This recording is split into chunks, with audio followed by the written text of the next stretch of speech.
ya. Jadi takutnya tidak tercover materi. Insya Allah nanti bisa dijawab juga lewat WhatsApp mungkin di grup Ya, ya. Bu Tina tolong dicatat aja nanti ya Ya dengan sudah, teman-teman yang ini sudah. nanti kita respon melalui WhatsApp saja. Boleh, boleh. Baik, selanjutnya terima kasih Bu Hasnia atas kesempatannya yang luar biasa. Semoga tetap sehat jiwa, kita semua tetap semangat Bapak Ibu sekalian untuk kita melanjutkan materi berikutnya. Baik, untuk materi selanjutnya Bu Hasmila sudah duduk manis. Silahkan Bu Hasmila untuk melanjutkan asuhan keperawatan pada pasien dengan halusinasi kepada Bu Nas Hasmila Sari untuk SPKC. Saya persilahkan Ya. dengan Baik, terima kasih Bu Martina. Ya, Assalamualaikum warahmatullahi wabarakatuh. Waalaikumsalam warahmatullahi wabarakatuh. Ya, yang saya hormati teman-teman panitia ya yang sudah bekerja keras hari ini ya. Kemudian tadi mungkin perwakilan dinas sudah tidak ada lagi ya. Terima kasih tadi ya Dr. Fitri sudah membuka. Dan kemudian yang sangat saya banggakan ya dan sangat saya cintai di sini adalah semua teman-teman para pejuang Keswa Aceh khususnya ya. Ini sudah lama sekali tidak berjumpa ya dengan Bapak Ibu, teman-teman semua di 23 kabupaten kota di seluruh provinsi Aceh ya. Kalau dulu sebelum pandemi setiap tahun itu dari kami dari provinsi biasanya selalu ada yang dikirim ya ke tempat Bapak Ibu semua ya. Makanya tadi saya lihat ada beberapa wajah yang familiar ya yang sudah pernah ketemu langsung di provinsi di kabupaten masing-masing ataupun ada beberapa yang ketemu kita di Banda Aceh ya pada saat Bapak Ibu dikirim untuk pelatihan di sini ya. Senang sekali hari ini alhamdulillah kita bisa bertemu muka lagi walaupun secara virtual ya karena kondisi yang memang tidak memungkinkan bertemu secara langsung. Ya baik, harapannya Bapak Ibu tetap sehat gitu ya dan tetap semangat dalam melanjutkan perjuangan untuk kesehatan jiwa di Aceh ya. Baik, saya hari ini langsung saja memang sudah disampaikan tadi di awal oleh Bu Hasnia. Ini refreshing ya Bapak Ibu karena memang sebagian ada yang sudah pernah dulu mendapatkan ataupun memang yang baru ya boleh nggak apa-apa silahkan bergabung di sini mungkin kita akan sama-sama melihat kembali ya apa itu sering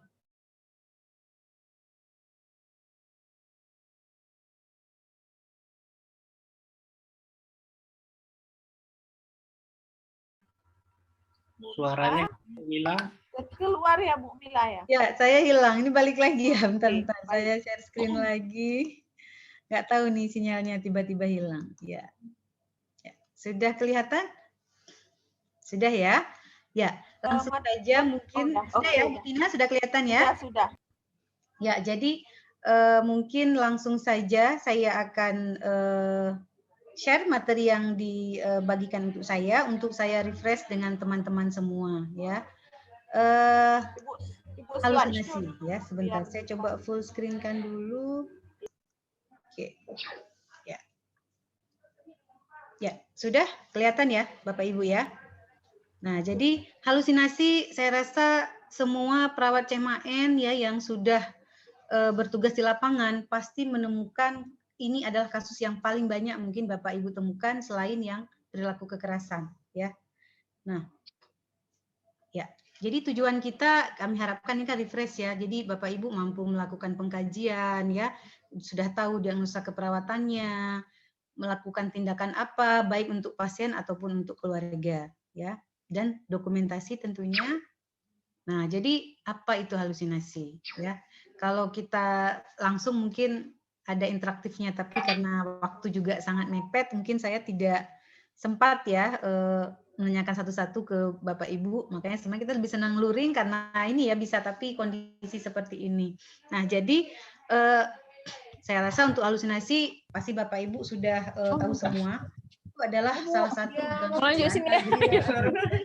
sensori persepsi ya. Jadi sering sekali kita menemukan pasien yang mengatakan mendengar suara-suara, melihat sesuatu gitu ya, membaui sesuatu, atau merasakan ada hal-hal yang tidak bisa dilihat oleh kita yang normal gitu ya, yang tidak mengalami gangguan tanpa adanya stimulus ya. Jadi nggak ada sumber suara, dia ada merasa ada yang memanggil, nggak ada yang kelihatan tapi dia merasakan. Ini adalah gangguan yang paling sering dialami oleh pasien yang biasanya didiagnosa skizofrenia ya, psikosisnya. Nah, jadi ada beberapa penelitian yang sudah dilakukan teman-teman di Jawa, ini di Rumah Sakit Jiwa Grogol, ya, bahwa ternyata kalau perawat memberikan asuhan keperawatan halusinasi sesuai standar, nah itu ternyata kemampuan kognitif pasien bisa meningkat, ya, dan psikomotornya juga. Nah, jadi ada maksudnya ya teman-teman, SP-SP yang sudah diajarkan itu, beberapa cara itu yang mungkin bisa teman-teman ajarkan ke pasien kita, ya, agar mereka tahu atau tidak mengikuti halusinasi yang mereka alami, ya, karena cenderung ada yang berbahaya halusinasinya. Nah, kalau jenis-jenis pasti ini yang paling banyak ya. Saya rasa teman-teman di di berbagai puskesmas paling banyak mungkin menemukan yang kasus halusinasi pendengaran ya. Rata-rata 70%.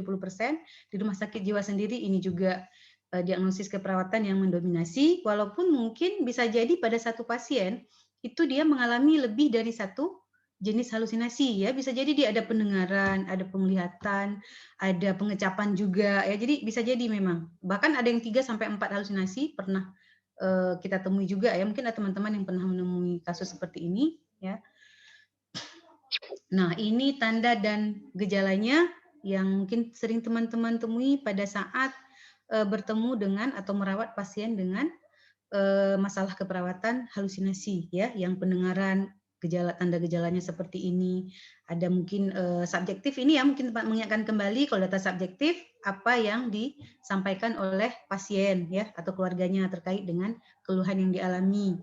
Nah, kalau data objektif adalah data yang atau informasi yang kita dapatkan dari hasil pengkajian kita ya, pengkajian dari tenaga kesehatan.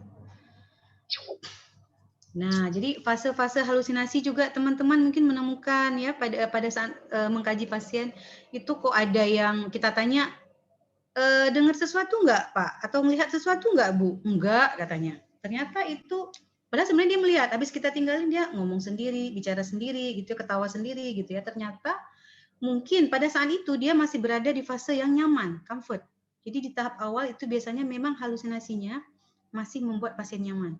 Ya, sehingga kadang-kadang kita tanya, kita ini juga pasien tidak mau, dia menyangkal halusinasi ya, tapi berdasarkan kita observasi dia sudah menunjukkan tanda dan gejala halusinasi ya. Mungkin ini yang sering kita temukan pada pasien-pasien kita di awal. Nah, begitu masuk ke tahap selanjutnya, nah itu mungkin gejala halusinasinya sudah semakin berat ya, di mana pasien sudah tidak nyaman lagi ya. Ini pasiennya sudah mulai cemas gitu ya, sudah mulai mungkin halusinasinya sudah bersifat menakutkan ya, mungkin dia diejek, merasa diejek, dikata-katai dan sebagainya. Pokoknya pasien biasanya merasa tidak nyaman lagi di fase ini.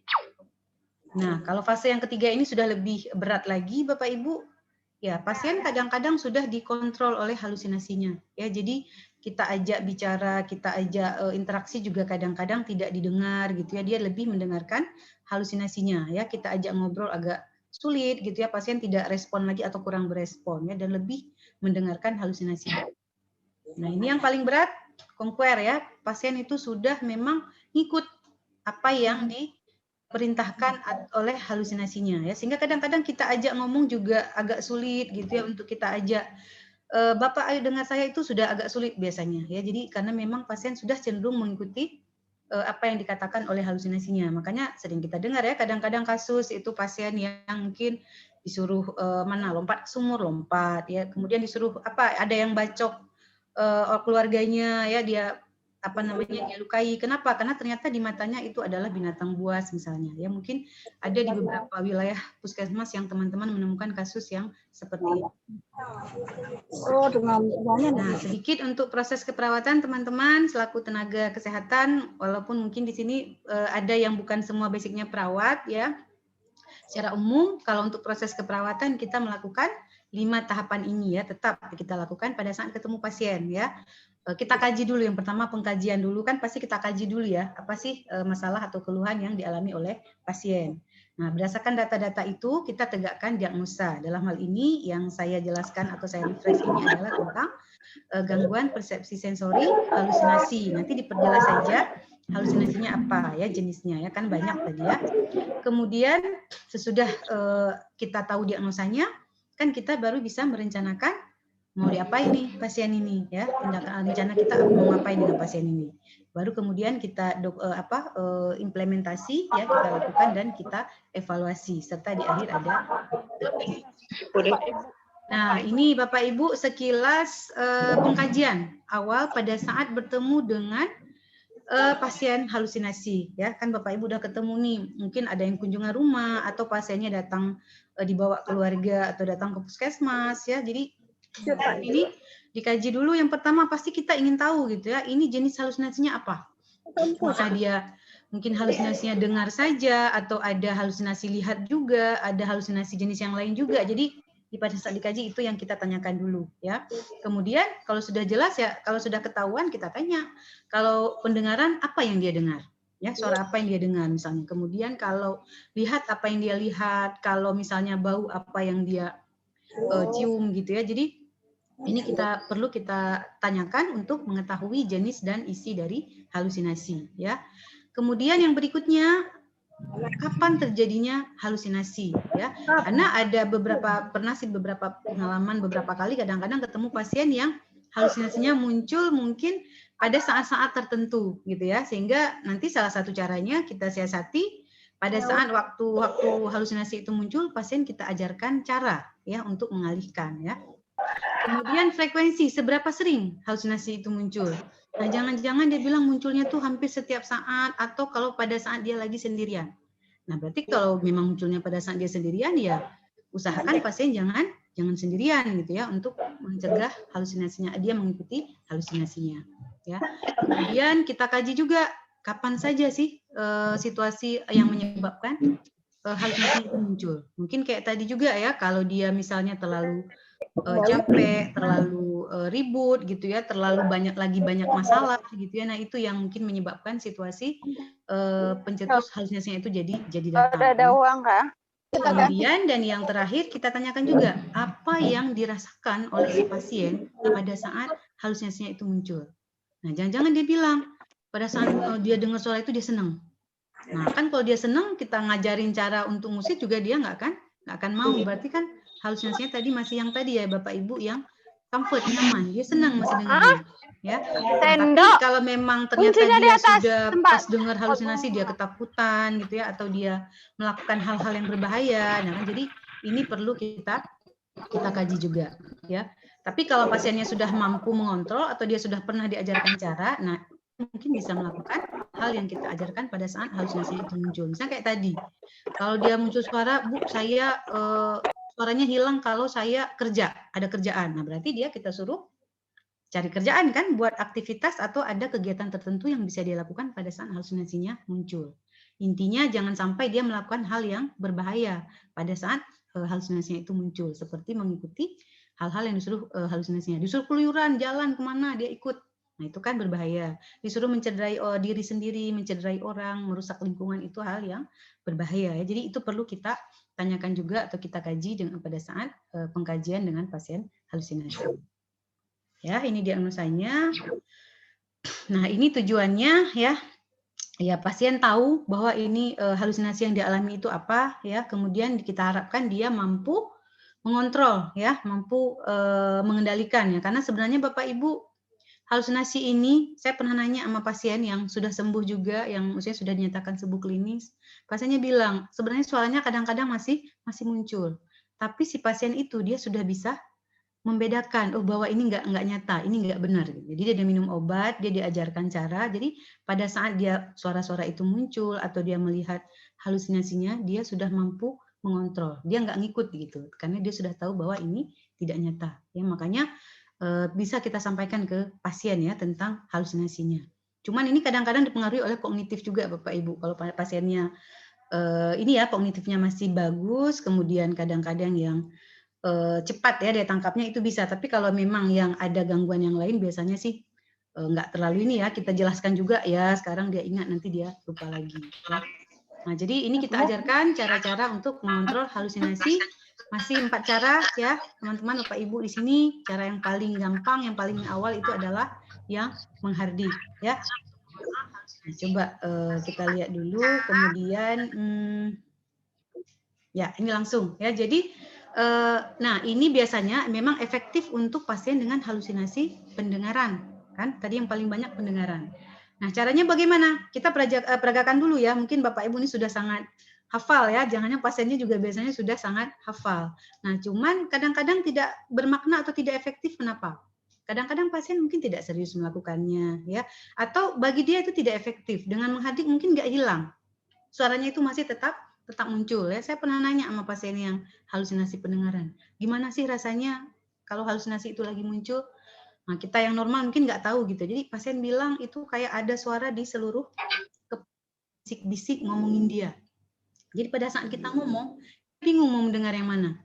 Mau dengerin kita atau mau mendengar suaranya itu. Nah, jadi makanya di sini kita coba ajarkan. Ini biasanya efektif untuk yang halusinasi berat. Ya, yang pasiennya itu sudah ketakutan, dia sudah takut dengan halusinasinya, dia merasa diteror. Nah, ini biasanya dia mau melakukan yang menghardik ini. Tutup kuping, kita suruh dia usir ya, maksudnya saya tidak mau dengar, kamu nggak ada, itu palsu gitu ya. Tapi menghardik ini perlu kita jelaskan juga, kalau di tengah orang ramai mungkin kan tidak cocok juga ya, karena mungkin dia sudah berbaur dengan masyarakat. Kalau dia mendengar suara, dia menghardik di tengah orang juga jadi aneh gitu ya, nanti dianggap dia kambuh lagi ya. Makanya perlu juga kita jelaskan ke keluarga ya tentang hal ini dan tentang sama pasiennya juga ya. Kemudian kalau pada pasien yang masih halusinasi yang nyaman tadi, kita suruh ngusir, dia menghardik ini biasanya dia nggak mau. Kenapa? Karena dia nyaman. Jadi kalau kita tanya, dia nyangkal gitu ya. Nah, jadi ini biasanya efektif memang pada pasien yang halusinasi berat ya, yang dia merasa suara itu sudah sangat menakutkan. Ini Bapak Ibu modif saja ya. Kalau yang ini yang pendengaran, kalau yang penglihatan kan nggak bisa kita suruh pergi gitu ya. Dia mungkin kita bisa tanyakan cara yang lain ya. Pengalaman mungkin nanti bisa di-sharing. Saya pernah dapat yang dia ada yang dengar, ada halusinasi dengar, ada halusinasi lihat. Yang dengar mungkin bisa dengan tutup kuping ya, menghardik. Tapi kalau yang lihat kita harus fleksibel juga. Saya biasanya nanya, kita suruh tutup mata, ternyata nggak hilang. Kita tanya tadi, biasanya Bapak kalau ngelihat bayangan itu udah tutup mata nggak hilang, apa yang Bapak lakukan? Oh, saya harus jalan-jalan, Bu. Saya nggak boleh di tempat itu. Nah, ayo kita jalan. Nah, itu boleh. Jadi pasien sudah punya cara sendiri gitu. Jadi dengan dia jalan, nah itu ternyata bayangannya lama-lama hilang. Ya, jadi boleh kita tanyakan ke pasien respon apa tindakan yang dia lakukan pada saat halusinasinya muncul ya. Karena kadang-kadang beda ya tingkat efektivitas satu cara pada satu pasien dengan pasien yang lain ya. Unik-unik kadang caranya ya. Itu boleh, mungkin Bapak Ibu pengalamannya lebih banyak dari saya ya, karena sering ketemu tiap hari dengan pasien di lapangan. Nah, ini ada contohnya nih, Pak Rudi lagi lagi ngajarin cara menghardik ya. Ya. Oke, kemudian yang berikutnya obat. Ya, namanya obat memang nggak bisa lepas ya. Pasiennya kita ajak ngobrol, keluarganya kita ini tiap hari, tapi nggak kita kasih obat. Ini nggak mempan juga, Bapak Ibu. Kita kasih obat aja nggak kita diemin, nggak kita papain, ini juga nggak bisa gitu. Jadi memang harus dikombin ya, harus kolaborasi kita memang dengan dokter ya, dengan tenaga medis yang lain ya. Kenapa? Karena ini kan untuk kebaikan pasien kita ya, untuk perbaikan kondisinya. Jadi perlu juga kita jelaskan tentang obat ya, karena kayak tadi ada pertanyaan ya, yang merasa sudah sehat dia nggak minum obat lagi gitu, jadi langsung hentikan sendiri gitu ya. Kok kita tanya enggak, udah sembuh nggak minum lagi gitu ya, ternyata keluarganya nyembunyiin minum obatnya, dicampur di sayur. Ada juga yang kayak gitu, sering saya dapat kasus pasiennya merasa udah sehat tapi ternyata obatnya keluarganya ngasihnya diam-diam. Tadi ada pertanyaan juga kayaknya tuh ya. Oke, jadi sekarang Bapak Ibu prinsip obat itu dulu 5 benar mungkin ya. Nah, sekarang yang terbaru itu sudah 8 benar. Ini dia. Ya, jadi ada 8 prinsip benar minum obat. Ya, yang pertama apa? Benar orang masih sama ya. Jadi ya pastikan dulu ini benar obat pasien itu. Jangan pula nanti obat pasien A untuk pasien B, kan bahaya juga ketukar obat ya. Kemudian benar obat ya, ini benar nih obatnya apa yang paling sering Bapak Ibu, CPZ kah ya, PHP kah ya, halu kah, diazepam atau apa. Jadi benar nih obatnya dan warnanya ya. biar nggak ketuker gitu ya. Kemudian dosisnya, ya kayak tadi juga pertanyaannya, ada yang suka ngurang-ngurangin dosis sendiri gitu ya. Jadi kalau memang disuruh 25 mg ya 25 mg, kalau ditulis 100 ya 100. Kalau mau diturunin kan ya berarti dia harus konsul dulu persetujuan dari DPJP-nya atau GP Plus-nya ya kalau di puskesmas ya. Kemudian manfaat ya, jadi ya kita jelaskan juga apa sih gunanya. Jangan-jangan pasien habis minum nggak mau minum Bu, kenapa? Ngantuk, nggak bisa kerja. Habis minum Bu gemetar, habis itu apalagi yang sering ekstra piramidal sindrom yang ditemukan macam-macam ya, sampai kaku, ada yang kayak robot, ada yang kaku sampai sakitan ya pasiennya. Jadi kita jelaskan ini memang manfaatnya ini dan nanti ada efek sampingnya. Tapi bagaimana cara mengurangi efek samping itu juga kita jelaskan ke pasien ya. Kemudian frekuensi atau waktu minum obat, jangan pula dia sekali minum 5 biji, nah itu kan bahaya juga ya. Jadi perlu kita jelaskan berapa jam sekali ya untuk ketentuan minum obatnya sesuai yang sudah diberikan oleh GP Plus-nya ya. Kemudian benar cara ya, ini juga disuruh minum ya telan ya ditelan gitu. Jangan pula nanti kalau kita tidak perhatikan kadang-kadang pasien mungkin dibuang atau disembunyikan di bawah lidah gitu ya, karena kadang-kadang sering ya kita temukan seperti itu pada pasien gangguan jiwa. Kemudian nah kadaluarsa juga penting ya Bapak Ibu, karena jangan sampai obatnya kadaluarsa. Nah, saya dulu sering home visit minta cek obat, pas ngelihat obatnya ini tahun 2019. Ini yang dikeluarin obatnya 2017. Waduh, rupanya pasien ini nyimpan obatnya sampai sudah berkantong-kantong, sudah banyak sekali ya. Kemudian benar dokumentasi ya. Nah, jadi ini untuk kita juga ya, salah satunya untuk tenaga kesehatan. Oh, ini benar bahwa kalau di rumah sakit atau di puskesmas ya, atau yang di rumah juga boleh kita ingatkan ini benar sudah diminum sesuai jadwal ya. Waktu ya, saya sebut ini. Nah, yang berikutnya SP yang ketiga, bercakap-cakap dengan orang lain ya. Kayak tadi mungkin teman-teman ya ketemu yang apa nih, pasiennya ternyata halusinasinya itu muncul kalau dia lagi sendirian. Berarti kita anjurkan dia untuk ini ya, untuk cari teman untuk ngobrol. Kalau di rumah sakit mungkin gampang ada temennya ya, tapi kalau di rumah kadang-kadang nggak ada, susah ya. Jadi keluarga juga perlu kita jelaskan ya. Jadi kalau pasien mungkin sudah terlihat menyendiri, sudah terlihat ini, baiknya diajak bicara ya. Karena keluarga juga kita tahu ya, mungkin bertahun-tahun, berpuluh tahun merawat anggota keluarga dengan gangguan jiwa, mungkin sudah bosan. Ya sangat bosan sekali gitu ya. Kita aja disuruh minum obat atau merawat orang sakit hanya yang hitungan bulan saja udah kesal ya, apalagi yang ini yang memang sebagian besar mungkin pasiennya tidak produktif ya, sehingga dianggap beban bagi keluarga ya. Tapi memang ada ya konsep beban keluarga pada keluarga pasien gangguan jiwa, itu memang ada konsepnya ya, karena memang sangat terbebani mungkin ya merawat pasien gangguan jiwa. Nah, kemudian SP yang keempat ya, ada yang melakukan aktivitas terjadwal ya, sama kayak tadi ya, berarti kita ajarkan kan, kita ini ya, kita buat jadwal ini yang bisa dilakukan pasien saat-saat tertentu kalau misalnya pada saat itu halusinasinya muncul ya. Jadi dia bisa melakukan apa nih, misalnya hari-hari kalau di rumah mungkin banyak kegiatan yang bisa dia lakukan ya, berkebun ya, apalagi bersih-bersih rumah, menyapu gitu ya. Jadi boleh ya pasiennya kalau memang dia mampu, masih mampu membantu kegiatan di rumah tangga yang ringan-ringan, boleh ya dilibatkan saja. Jangan lupa dikasih pujian ya Bapak Ibu, reinforcement. Nah, ini untuk keluarga juga jangan kita lupakan ya, karena yang paling tahu tentang pasien itu atau yang merawat di rumah itu adalah keluarga ya.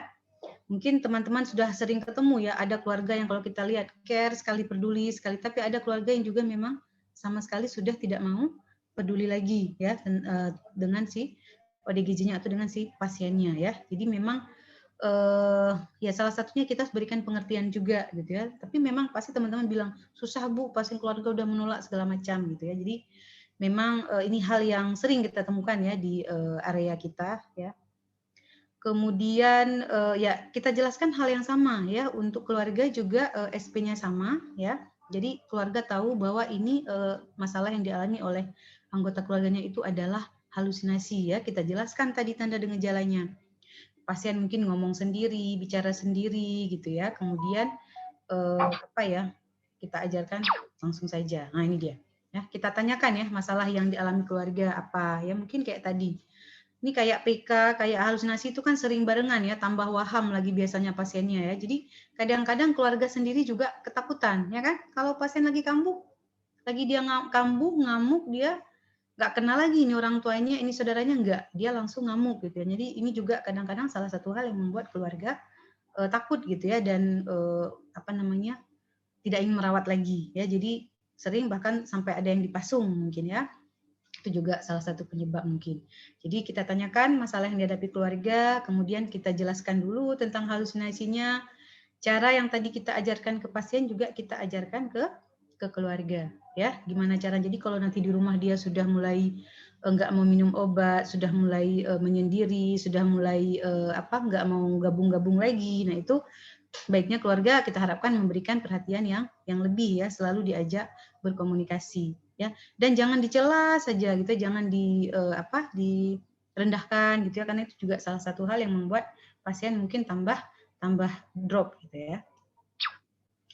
Nah, kemudian ya bagaimana mungkin menciptakan lingkungan di rumah yang bisa mencegah halusinasi. Salah satu yang misalnya mengajak atau melibatkan si pasien tadi ya, kalau memang dia sudah sudah mampu beraktivitas ya silahkan dilibatkan saja ya, mungkin bisa menyapu, bisa membersihkan rumah, ya, pokoknya dilibatkan dalam kegiatan sehari-hari ya. Mungkin disuruh belanja ke warung juga sudah bisa gitu ya. Nah, kemudian tanda dan gejala kekambuhan ini juga keluarga perlu tahu ya, karena memang yang paling langsung merasakan dampaknya itu adalah keluarga ya. Kita kasih tahu ya, kalau misalnya pasien sudah mulai keluyuran, kemudian nggak bisa tidur ya, kemudian marah-marah tanpa sebab ya, sudah mulai nggak mau mandi, nggak mau merawat diri, itu kan tanda-tanda pasien sudah menolak minum obat ya, itu tanda-tanda sudah kambuh ya. Jadi keluarga perlu diingatkan ya.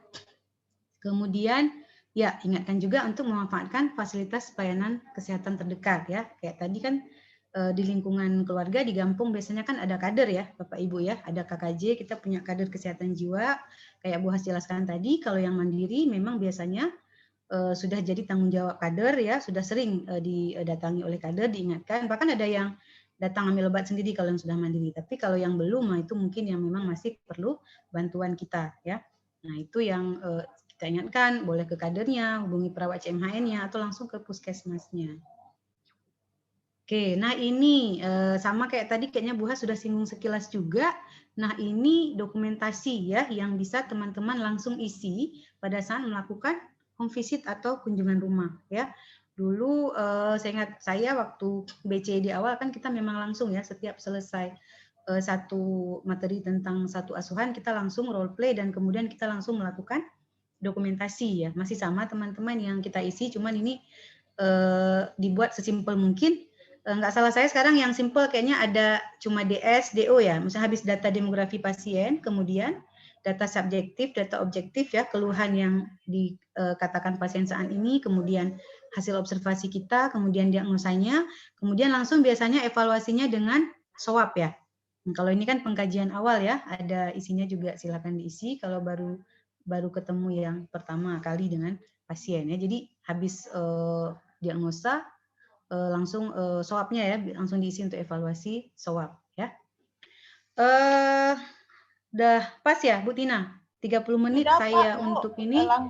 Langsung lanjut atau ini saya masih punya satu materi lagi? Ya. Nanti mungkin pertanyaan boleh di akhir Pak setelah materi Ibu. Silakan ya. Satu lagi. Ya, mohon maaf ini agak ngebut ya Bapak Ibu karena memang refresh, jadi disuruh benar-benar refresh. Jadi waktunya juga disuruh kebut. Bentar, saya buka yang RBD.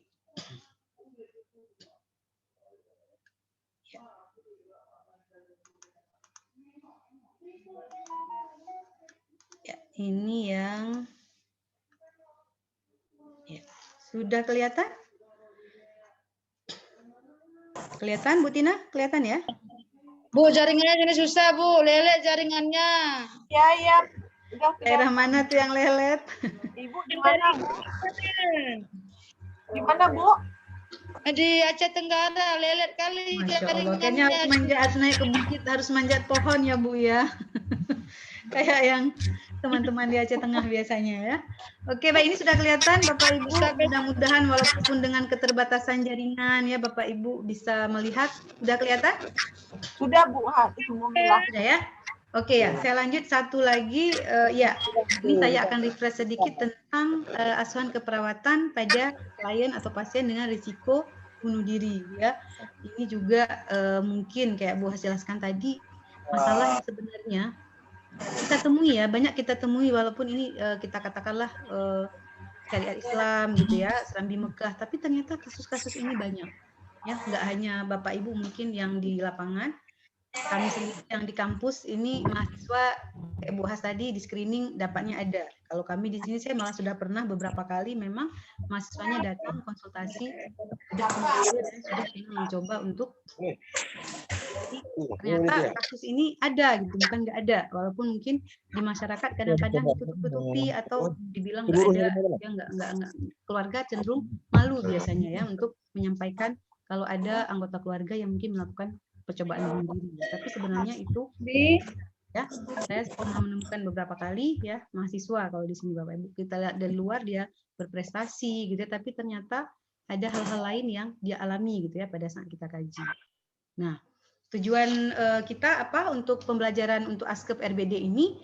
Nah, kita kaji data dulu ya, karena untuk RBD ini kadang-kadang cukup sulit kita mengkajinya karena hal-hal yang agak privasi biasanya ya, terkait dengan masalah keluarga gitu ya, masalah psikologis yang dialami oleh si klien atau si pasien gitu. Jadi kadang-kadang agak sulit untuk disampaikan atau pada saat mengkajinya mungkin butuh waktu yang agak lama. Kalau dia sudah trust, sudah percaya, biasanya dia akan mudah bercerita. Kemudian kita tahu diagnosa, kita tahu mau ngapain untuk si pasien dan keluarganya ya. Kemudian bisa dievaluasi dan didokumentasi. Ya, jadi, nah mungkin ini ada salah satu instrumen atau alat untuk mengkaji ide bunuh diri ya, atau ini suicidal intention rating scale SIRS ya. Tapi di rumah sakit jiwa saya lihat makainya set person ya. Kalau rumah sakit jiwa set person, saya nggak tahu mungkin di puskesmas menggunakan yang lain gitu ya. Ya, ini salah satu misalnya. Jadi kita coba kaji, ini dia ada apa namanya, ada 5 skor dia ya. Jadi pas kita kaji itu ternyata tidak ada ide atau ide bunuh diri baik di yang masa lalu, riwayat masa lalu atau sekarang, itu berarti skornya 0 ya. Tapi kalau ternyata dia ada ide ya, dia ada ide di masa lalu atau ada ide isyarat tapi dia tidak melakukan, itu 1 skornya ya. Kayak tadi kan pas kita kasih SRQ kuesioner itu, SRQ dia ngisi ada ide, ada gitu ya, walaupun memang tidak ini ya, tidak melakukan. Nah, kemudian yang berikutnya ada yang dia memikirkan, tapi dia memikirkan dengan aktif tapi belum mencoba, ya. Nah, ini skornya 2, ya. Dan kemudian kita tanya lagi, ada yang sudah mencoba mengancam, ya, dia mengancam, menyiapkan alat tapi belum melakukan. Nah, ini memang sudah harus hati-hati diwaspadai semua. Dan yang paling berat adalah yang memang sudah melakukan, ya. Nah, kemudian, nah ini mungkin Bapak Ibu tanda apa namanya, ya, kemungkinan penyebab ya yang sering kita temukan pada saat kita kaji pada pasien atau klien dengan risiko bunuh diri ya. Paling sering kan depresi ya, Bapak Ibu mungkin pernah ketemu dengan pasien yang depresi. Ya, depresi memang diagnosa medis ya, tapi kalau untuk diagnosa keperawatan kita selain gangguan pola tidur ya, gangguan pola makan, salah satu hal lain yang paling banyak kita temukan pada kasus depresi itu adalah risiko bunuh diri ya. Jadi pasien yang sudah depresi ya, sudah menunjukkan tanda-tanda depresi, itu ya kemungkinan yang paling besar untuk melakukan risiko bunuh diri. Mungkin ada juga perasaan tidak berharga ya, merasa sering gagal, baru kehilangan atau ada riwayat kehilangan yang berat gitu ya, salah persepsi terhadap realitas gitu ya, salah mengartikan realita. Kemudian, nah ini mungkin tadi yang pernah Bapak Ibu temui juga mungkin halusinasi atau wahamnya ya, ada halusinasi yang menyuruh dia untuk yang sudah apa tadi, tingkat keempat ya, sudah conquer, dia sudah ditaklukkan ya, sudah ngikut ya apa yang diperintahkan oleh halusinasinya. tanda dan gejalanya ini mungkin Bapak Ibu pernah ketemu ya di sehari-hari pada saat dengan pasien-pasiennya. Nah, pasiennya ya sudah merencanakan bunuh diri, mengatakan bosan hidup, ya tidak berguna gitu ya, hidupnya tidak lebih baik nggak ada dia gitu ya, putus asa, sedih gitu ya, merasa gagal ya dan sebagainya. Kemudian juga mungkin ada yang sudah pernah mencoba bunuh diri sebelumnya ya, punya riwayat bunuh diri sebelumnya. Nah, mungkin sering juga kita temu pada yang penyakitnya tidak sembuh-sembuh ya. Mungkin di rumah sakit umum kadang-kadang sering kita temukan Bapak Ibu ada pasien dengan mungkin yang penyakit terminal ya atau penyakit yang kronis ya, jadi sudah bertahun-tahun merasa tidak bermakna ya, tidak menyusahkan keluarga gitu ya, akhirnya muncul ide ini ya, merasa tidak ada yang peduli gitu ya. Nah, jadi ini tanda dan gejala yang lumrah atau sering kita temukan pada pasien-pasien dengan risiko bunuh diri. Nah, apa yang bisa kita lakukan? Ya, ada beberapa hal yang bisa Bapak Ibu lakukan untuk pasien dan keluarga ya. Misalnya apa? Kalau untuk pasien, nah yang pertama ya kita harus tahu dulu ya karakteristik risiko bunuh diri yang diperlihatkan oleh pasien ya. Mungkin ada yang sudah mencoba melakukan gitu ya, atau mempersiapkan alat dan sebagainya. Jadi penting sekali kita melihat atau melihat dulu nih di kamarnya atau di sekitar rumahnya itu ada nggak benda-benda yang berbahaya yang bisa dia gunakan untuk mencelakai diri ya. Ini harus diamankan ya. Sama kayak teman-teman yang bertugas di rumah sakit jiwa mungkin atau di PICU atau di apa namanya UPIP ya, kok PICU dulu, PICU namanya sekarang UPIP, atau di puskesmas yang ada rawat inap, ini juga perlu kita perhatikan ya, jangan sampai itu ada barang-barang berbahaya, benda-benda berbahaya yang ada di sekitar pasien ya. Misalnya apa, kayak tadi kain, spray gitu ya, bahkan baju pun gitu ya, itu bisa jadi gunting kuku dan apa macam-macam ya, cairan-cairan tertentu itu yang bisa digunakan sebagai alat ya atau media untuk bunuh diri. Karena begitu ide itu muncul, kadang-kadang ini ya hal yang nggak terpikir oleh kita itu terpikir oleh pasien pada saat dia melakukan bunuh diri ya, termasuk kamar mandi, air itu juga perlu diperhatikan ya, karena mungkin pengalaman juga teman-teman yang sudah pernah ya pasti tahu ya di rumah sakit jiwa yang ada rawat inap itu sering ketemu hal-hal yang seperti itu ya. Jadi memang harus kita amankan, betul-betul kita amankan, memang benda berbahaya itu dijauhkan ya. Kemudian kita ini dia buat kontrak verbal dengan pasiennya.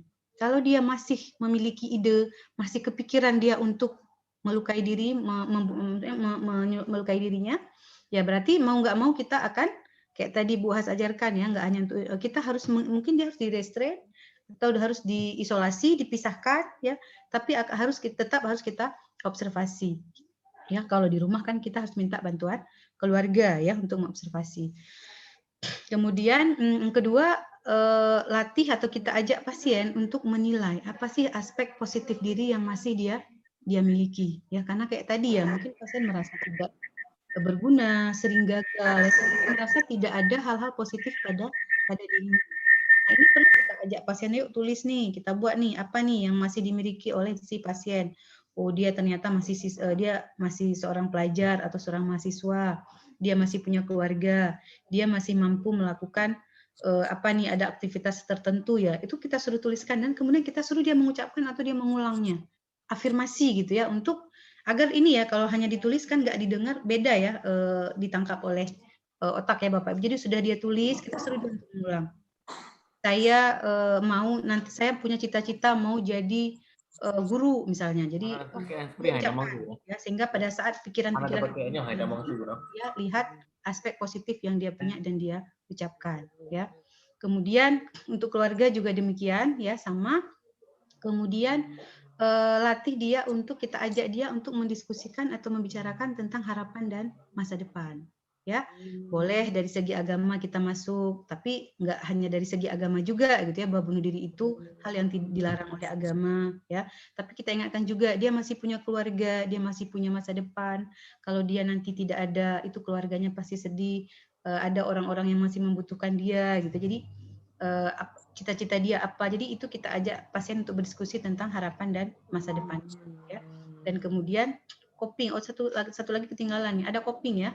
Jadi kita kaji juga coping atau mekanisme penyelesaian masalah yang biasa digunakan oleh si pasien kalau dia bermasalah. Kan ada ya, mungkin Bapak Ibu kita beda-beda ya, pada saat kita menyelesaikan masalah itu beda-beda pendekatan yang kita lakukan. Ada yang caranya yang konstruktif, yang bagus gitu ya, tapi ada juga yang destruktif caranya mungkin. Nah, ini perlu kita kaji juga pada pasien. Biasanya kalau ada masalah ngapain? Jangan-jangan dia pada saat ada masalah dia menyendiri atau dia melampiaskan pada hal-hal yang tidak baik. Ini kan berarti copingnya perlu kita perbaiki ya, kita ajarkan coping yang baik. Misalnya apa? Kalau dia ada masalah, coba cari orang yang terdekat yang bisa dia percaya ya untuk dia menceritakan masalahnya. Itu mungkin salah satu. Karena sering kita dapat pasien-pasien dengan ide bunuh diri ini dia nggak punya tempat untuk bercerita ya. Jadi kalau ada masalah dipendam sendiri sehingga pada saat buntu nggak tahu ngapain lagi, bunuh dirilah yang terpikir untuk menjadi solusi ya untuk mengatasi masalah ya. Kemudian apalagi nih misalnya coping yang baik.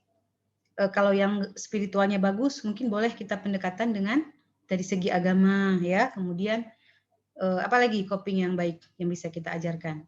Selesaikan masalah ya, diskusikan ya, cari solusi itu bisa. Jadi itu kita diskusikan ya Bapak Ibu, kita kaji dulu ke pasien apa sih yang dia lakukan pada saat ada masalah ya. Kita lihat nanti itu caranya benar atau enggak ya, konstruktif atau destruktif ya. Kemudian kita pilih sama-sama ya, kita latih dia untuk menggunakan coping yang baik ya.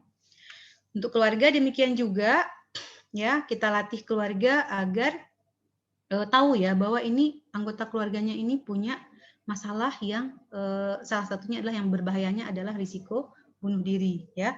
Kemudian keluarga juga kita ajarkan ini kalau misalnya pasien sudah menunjukkan tanda-tanda gejala seperti ini, apa yang harus dilakukan keluarga ya. Kemudian kayak tadi ya, amankan lingkungan rumah, ala-ala yang berbahaya, dampingi dan observasi ya. Maksudnya pada saat dia muncul ide-ide tersebut itu harus didampingi oleh keluarga ya.